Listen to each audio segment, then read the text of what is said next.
Dan Perry here with another Dan on Tech command prompt video. In this video we're going to look at the DOS more command, and the more command allows us to look at files one screen at a time. So looking at the help, we see there are a number of switches or options that are used. In reality, about the only option that is used is the +N to start displaying at a particular line number or place in the file. Otherwise, you really don't use any of these options very often, if at all. You can tell it to display a different number of lines by default. It will display lines to fill the screen, which is about 23 lines.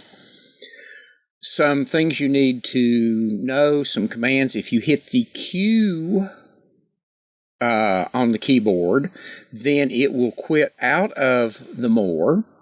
If you hit Enter, it will display one line at a time. And if you hit the space bar, it does an entire screen at a time.